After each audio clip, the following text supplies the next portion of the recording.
अभी तक इसको मैं क्या कहूं, अफवाह ही मानूंगा ना, क्योंकि कल आपको स्मरण हो मैंने कहा था कि जो संशय की स्थिति है वो संशय असहज कर रहा है और इस असहजता को दूर करने का एक ही व्यक्ति के पास निदान है और वो है माननीय मुख्यमंत्री जी।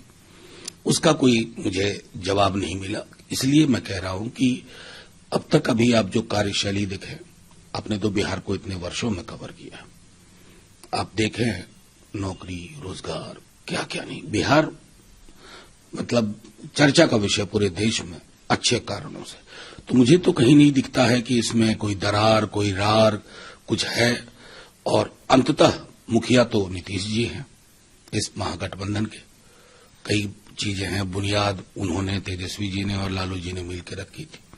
उस बुनियाद की ईंट थी कि मोदी जी की जो घृणा और नफरत की राजनीति है उसके मुकाबले एक लोकोन्मुख राजनीति की पौध लगाई जाए, वो लगा दी, वो फूल रहा है, फल रहा है।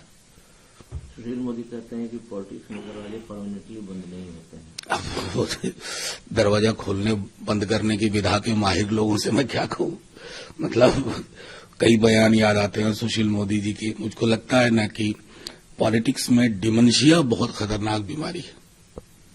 ये डिमेंशिया जो है ना क्या क्या नहीं बुलवाती है, क्या क्या नहीं करवाती है। एक खबर और आ रही है कि अखिलेश यादव कहते हैं कि अगर नीतीश बाबू वहां इंडिया लाइन पर रहते तो could have been the CM. मतलब रहते क्यों, मैं तो मानता हूं हैं अभी, रहते क्यों हम बात करें इस तरह की, क्योंकि कोई संदेश तो है नहीं। कल भी कार्यक्रमों में तेजस्वी जी भी थे, सब कुछ था और मैं समझता हूं कि बार बार इस बात को खुद तेजस्वी जी ने कहा कि हम सामूहिकता में चुनाव लड़ रहे हैं। वहां एक व्यक्ति है, यहां कई काबिल लोग हैं जो कई वर्षों का जिनको अनुभव है। उस संदर्भ में उनके बयान को देखिए। मनोज जी आप सिंचाई करते हैं, कुछ तो कारण होगी, यही कोई बेवफा नहीं। आजकल बेवफाई यूं भी हो जाती है क्योंकि वफा जो है ना बड़ा रेयर आइटम हो गया। कब तक ऐसे कब तक चलेगा बिहार की राजनीति? हमको उनसे है वफा की उम्मीद, अभी भी उम्मीद है।